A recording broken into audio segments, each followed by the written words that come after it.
Jadi kalau saya bilang COVID itu hit fast, hit hard. Kondisi ini nih mengajarkan kita untuk mau sabar ya.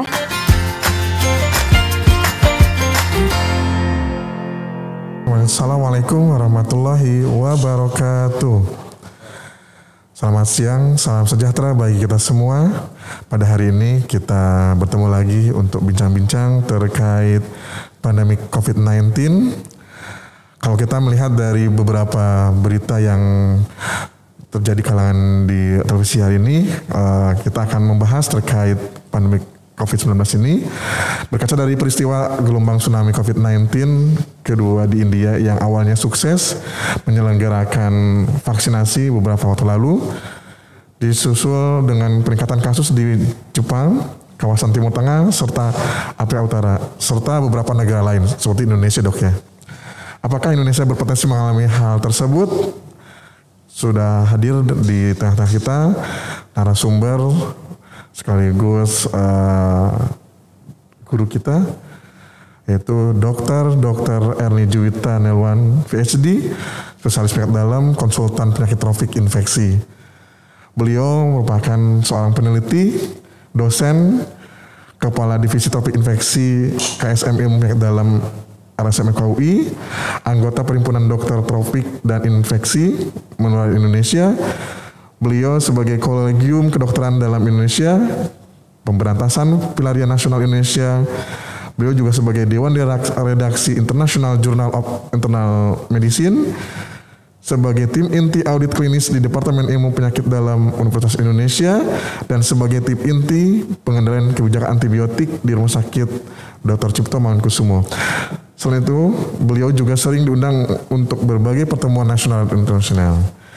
Ya, Dokter Erni, selamat datang, Dok.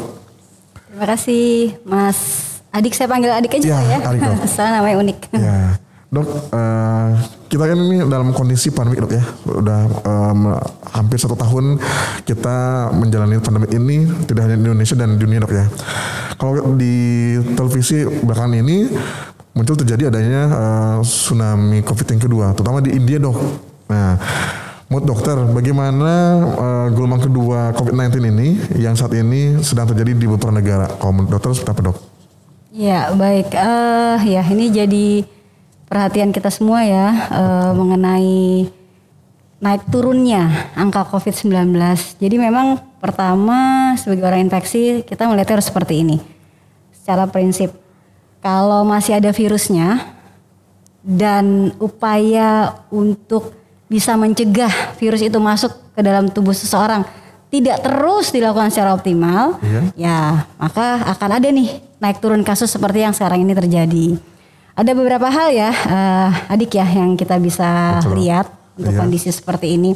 Yang pertama, ini kita mau berkaca dari India nih. Berkaca dari India, Dok. Di India itu kan memang kita pertama tahu bahwa dari sisi jumlah orangnya tuh banyak banget. Ini akan terkait dengan kepadatan. Kalau kita bicara COVID-19, salah satu M-nya itu adalah menjaga jarak. Nah, ini bisa nggak nih dikerjakan secara baik? Oke, kita bisa bilang kasus pernah turun kok di sana. Artinya protokol kesehatan bisa dikerjakan. Tapi kok kenapa sekarang jadi tinggi lagi gitu? Bahkan luar biasa. Bisa di tanggal 22 April itu terjadi kenaikan kasus paling tinggi kejadian COVID dalam sehari. Sekian ratus ribu sampai hampir 1 juta kasus baru gitu didiagnosis, paling tinggi dari sejak pandemi awal terjadi di 2019. Nah, kita mesti lihat lagi nih apa sih yang berbeda gitu ya pada kondisi ini. Kita tahu bahwa mereka baru mengadakan satu istilahnya tradisi. Dan dalam tradisi itu ada kepercayaan bahwa itu kan mandi sama-sama gitu ya di salah satu sungai yang cukup sakral menurut mereka. Betul. Dan tidak melakukan protokol kesehatan gitu karena merasa dengan melakukan tradisi atau ritual itu sudah merupakan proteksi tersendiri. Nah, ini kan tentunya ya tidak heran kalau ada orang yang kita katakan tanpa gejala bawa virus, kan nggak saling diem-dieman dong, tentu mereka saling bicara segala macam, ada kontak yang dekat, maka kemudianlah di situ terjadi potensi penularan atau transmisi. Jadi memang saya harus mengatakan nih, selama virusnya masih ada, saya rasa protokol kesehatan ditambah dengan vaksinasi yang kerjanya akan membooster kita dari dalam, itu harus tetap terus dilakukan sebaik pertama kali kita melakukan itu gitu. Jadi jangan pikir saya udah divaksin, artinya antibodi saya sudah oke nih, udah siap, bolehlah saya buka-buka masker gitu. Nah, tidak bisa seperti itu. Memang tidak bisa seperti itu karena virusnya nggak kelihatan. Jadi kalau misalnya ada orang batuk di dekat kita, orangnya udah nggak ada gitu ya. Memang betul ini airborne, saya ralat droplet ya, jadi jatuh. Tapi dari droplet itu sendiri partikelnya nggak sama semua ukurannya. Ada lah yang kecil-kecil itu yang bentuknya kecil, mikronya kecil sehingga nggak langsung jatuh gitu. Masih ada di situ, orangnya udah nggak tahu kemana. Nih yang batuk tanpa masker, kita yang lewat nggak pakai masker, kemudian ya ada ngirup, ya udah deh bisa sakit. Berarti itu dok ya. Jadi faktor yang bisa menjadi penyebab kenapa di India mengakibatkan terjadinya tsunami kedua dok ya. Mungkin karena tidak mematuhi protokol ya dok, protokol kesehatan tadi menjaga jarak, terus tidak pakai masker ya dok ya. Kalau kita lihat tidak pakai masker, nah itu berarti harusnya Indonesia ya bisa berkaca dari situ dok ya, supaya tidak terjadi yang seperti yang dialami oleh India seperti itu dok ya. Iya betul. Ya, harus bisa belajar dari pengalaman orang lain. Sama satu lagi ya, mobilisasi gitu. Karena kalau kita banyak mobilisasi, seandainya kita bisa tetap terus jaga protokolnya sebaik mungkin ya nggak apa-apa. Tapi contoh nih ya saya sendiri nih. Kalau sekarang pakai masker terus nih di RSCM dari pagi ya. Betul. Di titik tertentu ya alhamdulillah karena sholat ya. Saya buka untuk wudhu. Tapi kita memang pasti butuh space untuk lebih lapang gitu. Nah kalau ada tempatnya bisa buka sendiri, nggak padat dan segala macam. Kalau tidak, pilihannya cuma dua, pakai terus sampai pulang, atau dia mau buka di antara orang-orang dengan risiko. Kan ini kan nggak mungkin pilihan yang kedua ini gitu loh. Walaupun sudah divaksinasi ya dok ya. Nah vaksinasi di sini loh disuntik. Betul. Antibodi terbentuk di dalam. Iya. Virus nularnya lewat hidung. Pada saat masuk yang kita tidak bisa atur. Antibodi mungkin udah siap ya, tapi yang tidak bisa kita atur adalah satu, ini virus yang masuk banyak nggak? Jadi jumlahnya. Oh jumlahnya banyak banget, belum tentu antibodinya akan setinggi itu bisa kemudian bikin orangnya nggak sakit. Yang kedua, ganas nggak sih virus yang masuk? Kalau kebetulan ketularannya virus yang ganas, kan banyak jenisnya. Nggak perlu banyak virusnya, sedikit aja bisa kemudian bikin orang itu jatuh pada kondisi sakit. Jadi antibodi tidak bikin kebal, tapi antibodi memang memberikan kesiapan pada badan supaya antibodinya nggak nol, tapi di jumlah yang sudah cukup lah, sehingga kalau di-trigger sedikit saja dengan virus yang biasa-biasa aja, jumlah yang biasa-biasa aja, insya Allah dia akan naik dan bikin orang yang kena virus ini nggak jadi sakit, atau kalaupun sakit, sakitnya tidak jadi berat. Gitu. Oke, dokter, kalau dokter, apakah ini ada hubungannya dengan mutasi dari virus tersebut dok? Terjadinya tsunami COVID-19 di India dok? Ya, jadi gini, kita masih paham dulu istilah dari mutasi. Ya. Mutasi itu kan virus, itu kan ada susunan partikel penyusunnya ya.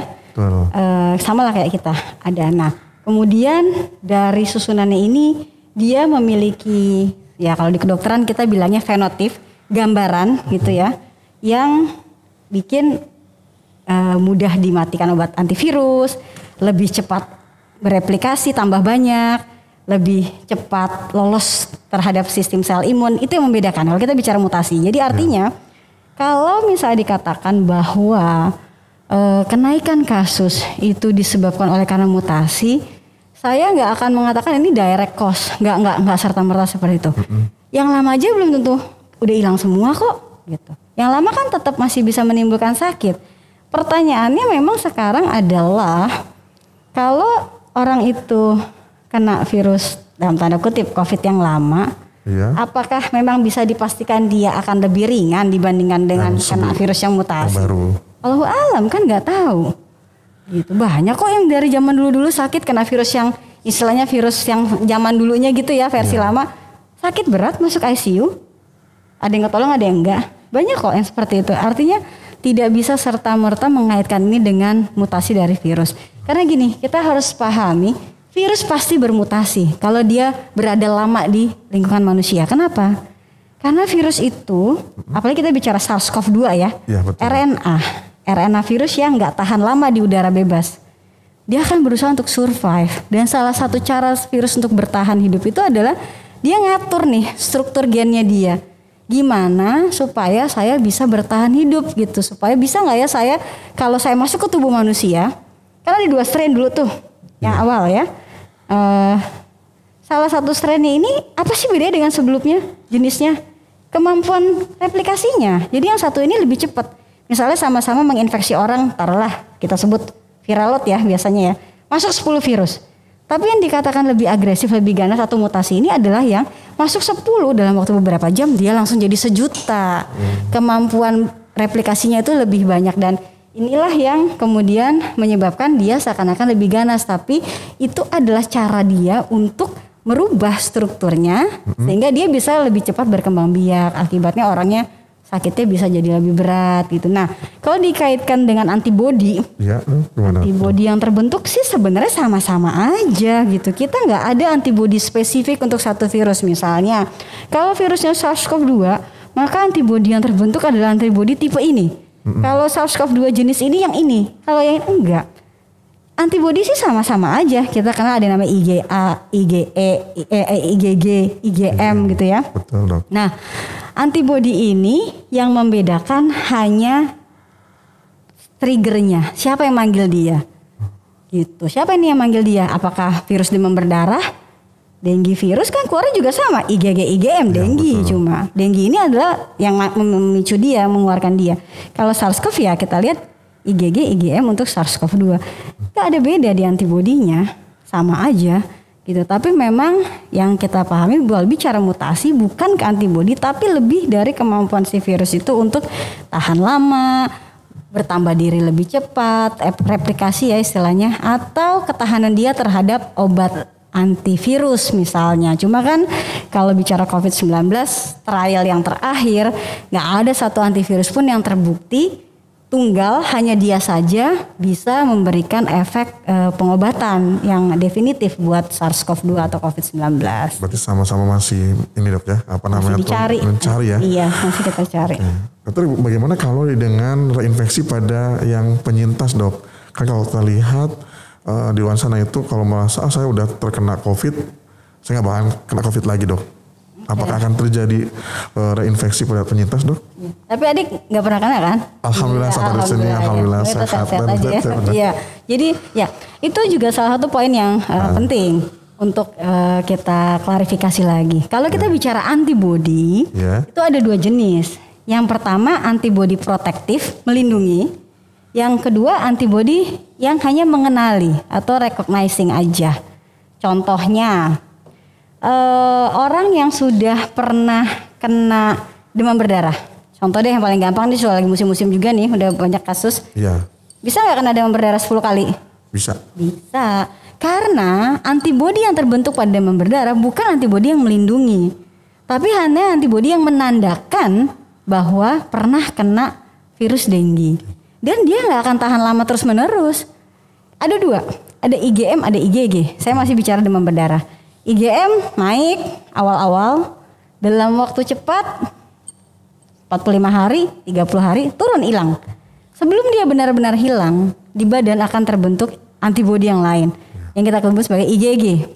IgG tahannya lebih lama lagi. Itu dia biasa naik duluan sebelum hilang yang IgM-nya. IgG yang tahan lama ini juga nggak kemudian melindungi orang ini dari infeksi demam berdarah itu sendiri. Artinya kalau digigit nyamuk lagi ya bisa sakit lagi. Gimana dengan SARS-CoV tuh, dengan COVID-19? Ilmunya masih berkembang, tapi kurang lebih sama. Kalau kita bisa ukur sekarang, kita bisa ukur yang namanya neutralizing antibody. SARS-CoV-2 SRDB ada tuh. Kalau bisa lihat di lab, mungkin ada teman-teman di sini juga yang udah pernah ngecek. Terus angkanya ada yang tinggi, ada yang rendah. Apakah dengan demikian artinya saya nggak bisa kena lagi kalau tinggi? Atau bisa jadi kena lagi kalau rendah? Masya Allah, alam, nggak tahu. Karena ini adalah antibodi bukan yang melindungi. Kalau yang melindungi apa ya? Saya ambil contoh orang yang udah kena sakit itu nggak bisa kena lagi. Ya kita tahu dulu kayak cacar. Kan nggak bisa orang kena cacar berkali-kali. Iya betul. Kecuali imunnya turun. Misalnya pada pasien HIV atau pada pasien usia lanjut, udah sepuh. Sekarang kan angka harapan hidup meningkat. WHO bikin orang disebut tua adalah di atas 80.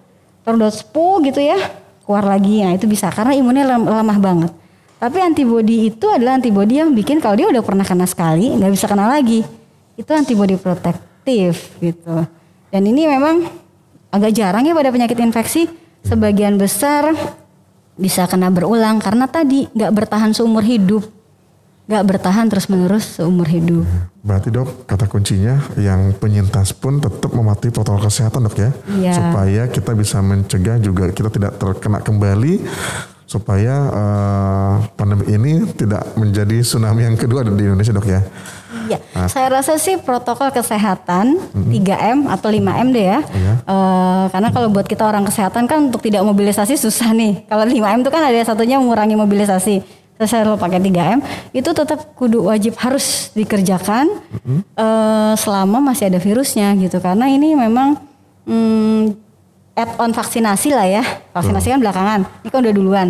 Jadi secara bersama pengerjaan protokol kesehatan yang sebaik-baiknya ditambah dengan vaksinasi akan kemudian mengurangi risiko terjadinya peningkatan kasus. Karena gini adik, Gimana, kalau dok? sudah nggak ada virus lagi, Ya. gimana bisa nggak ada virus? Virus ada di udara, tapi nggak pernah masuk ke dalam tubuh manusia. Dia akan mati, hilang. Orang yang sakit, hilang penyakitnya. Gitu. Karena ini virus RNA. Tapi kalau virus itu masih terus masuk ke badan seseorang, orang ini nggak sakit, misalnya dia nggak mematuhi protokol kesehatan, dia sebarin secara tidak sengaja, kena orang lagi, nggak akan ada habisnya. Jadi artinya bisa nggak dihilangin secara bersama-sama kita patuh pada protokol kesehatan, jangan sampai ada virus masuk ke dalam tubuh, biarin virus ada di udara, tapi jangan masuk tubuh kita. Ini virus nggak bertahan lama di udara, apalagi panas kayak sekarang nih, mati dia, dia bukan virus yang stabil. Begitu dia mati semua virus di udara, nggak ada orang yang kena. Orang Indonesia semua nggak ada lagi peningkatan kasus COVID, tutup dulu negaranya, tutup dulu. Kalau masih banyak yang datang ya Allah alam deh. Tapi bisa nggak? Kalau kita bicara COVID-19 kan banyak faktor ya, kita harus pikirin, banyak faktor lah. Jadi artinya ya ini PR kita sebagai bangsa dan PR kita sebagai umat, karena kan di mana-mana sekarang orang udah mulai suruh jalan-jalan nih. Betul. Ya kan, Ya. untuk pergerakan ekonomi. Oke, dokter, untuk mencegah tsunami yang terjadi seperti di India, ini kan menjelang mudik, dok. Ini ada tradisi Indonesia kan ada mudik, dok ya. Nah, bagaimana belajar dari kejadian tsunami, dok, dari India itu? Apa yang harus kita lakukan selain protokol kesehatan?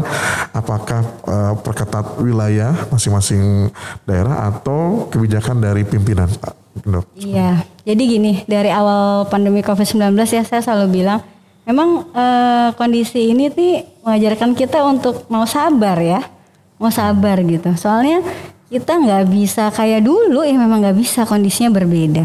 Sekarang pertanyaannya, gimana nih soal mudik? Tahun lalu udah nggak mudik. Iya, sekarang udah nggak mudik lagi. Masa sih tahun ini gitu? Ya sekarang gini, kalau kita mudik itu kan taruhlah ya yang di Jakarta deh mau nemuin keluarga. Di Jakarta kasus masih banyak. Ya sejelek-jeleknya dari 10 orang yang mudik ke 10 rumah yang berbeda, 2 aja bawa. Masa tega sih nularin orang di rumah? Itu 1. Iya kan? Ya, betul. Nah, yakin di rumah bisa terus pakai masker seterus-terusnya. Di rumah ada orang tua, ada family, ada macam-macam, itu 1 deh. Tanya ke diri sendiri dulu. Karena gini, kita bikin peraturan mah gampang. Tapi kalau nggak ada kesadaran yang dibangun dari individunya, mental tuh semua peraturan. Karena semua orang pasti punya alasan sendiri-sendiri. Saya udah nggak pulang setahun, saya mau ini, saya itu segala macam. Ya kan? Nah, jangan senyum-senyum nih kayak mau mudik nih. Enggak kan? Sudah setahun kamu. Tuh kan bener nih, saya curiga nih dari matanya nggak bisa lihat senyumnya sih, soalnya pakai masker. Nah jadi artinya 1 sabar, yang kedua pikirkan resikonya. Nah kalau memang pakai cara kesadaran susah, ya udah pakai aturan yang istilahnya ada rewards, ada punishmentnya gitu. Misalnya ya udah boleh kalau mau keluar ke Jakarta silakan, nggak bisa masuk tapi sampai bulan Agustus. Misalnya enggak sih, kayak Pak Anies nggak bakal setega gitu, nggak kerja kan, orang di kampung halamannya juga udah suruh pulang, udah kelamaan di sini nih. Gitu. Jadi artinya kesadaran harus dibangun. Gimana caranya? Ya dilihat lah risiko untung ruginya gitu. Sekarang banyak media kok, adik bisa kontak dengan keluarga yang jauh terasa dekat lah itu istilahnya. Betul, ya kan? Video call ya, dok ya. Iya gitu kan, untuk sementara ini aja. Karena tadi, pokoknya kalau masih ada kasusnya, jangan dirubah dulu aturannya. Nggak akan bisa, kecuali benar-benar bisa 100% patuh. Jaga kebersihan tangan, benar-benar nggak usah ngomong-ngomong, nggak perlu, jangan buka maskernya. Semuanya itu harus tetap dilakukan. Bisa nggak selalu seperti itu? Taruh beri 10 hari. Bisa nggak 10 hari seperti itu?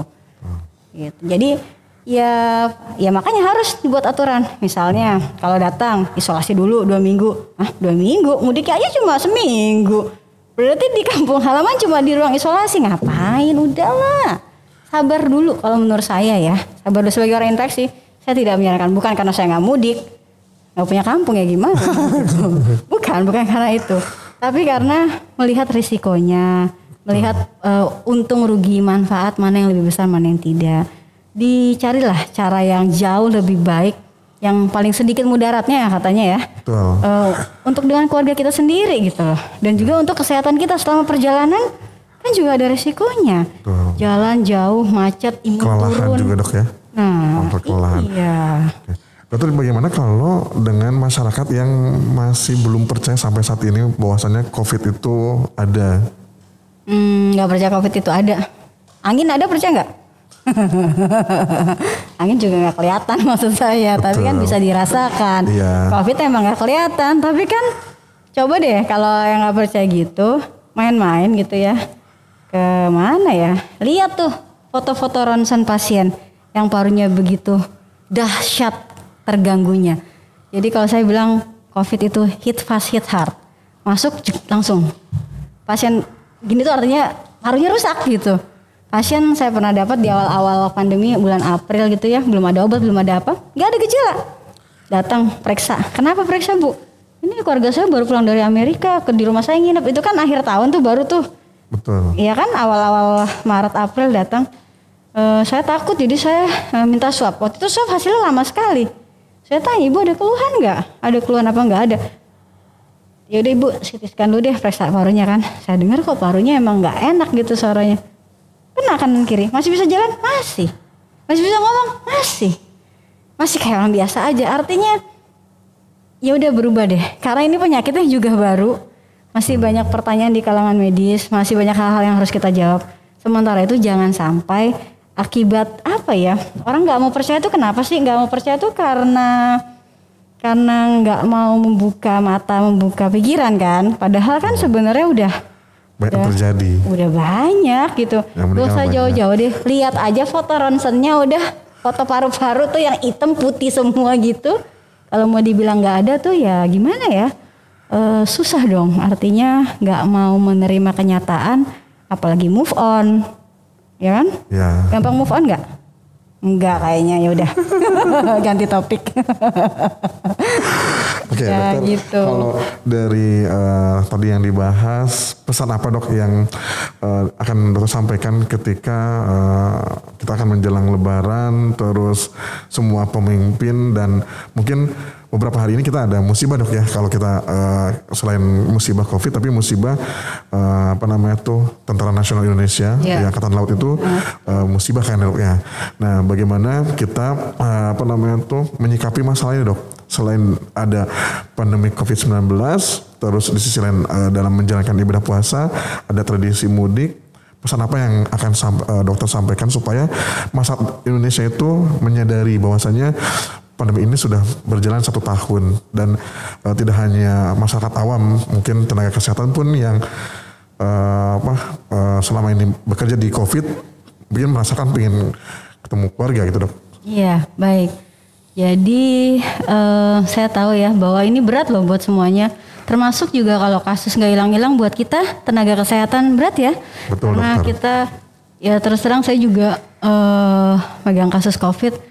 Untuk masuk harus ada protokolnya, untuk keluar harus ada protokolnya. Di dalam juga harus jaga kesehatan kita karena betul, dokter harus sehat supaya bisa nolong orang yang lain gitu kan, untuk nolong pasien-pasien lain. Termasuk perawat dan teman-teman semua yang bekerja di frontliner di layanan COVID-19. Jadi kuncinya sih satu ya. Pertama kita harus yakin bahwa Allah nggak akan memberikan cobaan ke kita lebih dari yang kita mampu kan. Nah sekarang gimana kita bisa melihat ini? Saya rasa sih ya tadi ya sabar gitu. Karena kalau kita nggak mau sabar dan selalu berkaca pada dulu nggak gitu, dulu gini, dulu ini, saya sekarang udah begini, udah nggak pulang-pulang, saya udah susah. Sabar dulu deh, kita sabar sambil kita secara jernih ya ikutin aturan yang sudah ditetapkan oleh orang-orang yang udah mikir. Ya kan ada rekomendasi kemarin protokol kesehatan itu kan pakai dasar, ada alasannya. Tolonglah kita tugas kita cuma ikutin deh. Patuhi, kan kita nggak disuruh mikir, nggak disuruh rapat, nggak disuruh ikut baca-baca. Kenapa sih maskernya harus 2? Kenapa sih dokter ini pakai N95? Kok saya enggak? Kenapa sih yang ini pakai masker kain? Itu kan semua ada dasarnya, ada informasinya. Nah, mungkin juga dalam kesempatan ini dengarkan informasi yang akurat dan benar.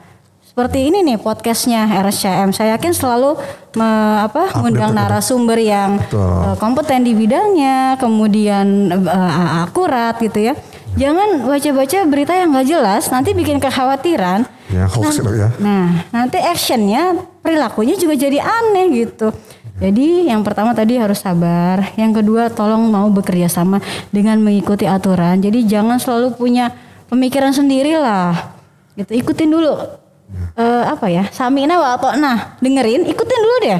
Soalnya nggak semua orang menguasai masalahnya gitu. Nah ini kita udah punya pemimpin-pemimpin, udah punya orang-orang yang mau mencurahkan tenaga, waktu dan segala macam untuk memberikan rekomendasi dasar. Tolong diikutin dulu. Ya setelah itu selalu mengupdate diri, mengikuti berita-berita yang valid, akurat dan tidak terbawa emosi. Orang Indonesia kan suka gitu kan, emosi sedikit dan segala macam. Iya. Tidak sabar jadi akhirnya yang akan dirugikan diri sendiri dan semua Mbak Dok ya. Ketika kita juga menjalankan protokol kesehatan, tidak menjalankan aturan yang pemerintah berlakukan Dok ya. Jadi akan kita rugi sendiri dan orang lain pun akan merasakan dampak dari kerugian ini Dok kan. Orang terdekat terutama. Itu loh. Kalau orang jauh-jauh sih tetangga jarak 5 kilo sih gak berasa. Yang dekat-dekat sama kita inilah yang paling cepat terdampak ya. Dan ya tadi benar saya juga berduka sekali ya dengan kehilangan kita untuk kapal selam yang kemarin pada latihan itu ya, Nanggala itu mengalami musibah yang luar biasa. Sekian banyak prajurit ya yang nggak bisa selamat ya di kejadian itu. Ya, semoga aja mungkin kita ada hikmah Dok ya di balik musibah baik pandemi ataupun musibah yang terjadi di Indonesia Dok ya. Semoga kita mungkin bisa lebih sabar ya Dok, lebih tawakal lagi dan mungkin ibadah Dok ya. Mungkin di awal pandemi ibadah juga kan tidak boleh ke masjid, ke gereja dan lain-lain Dok ya. Tapi kalau melihat seperti itu Dok, tadi kalau dokter bilang harus sabar, taati aturan pemerintah. Tapi kalau tidak tahan Dok itu kan semakin menggebu-gebu Dok nih.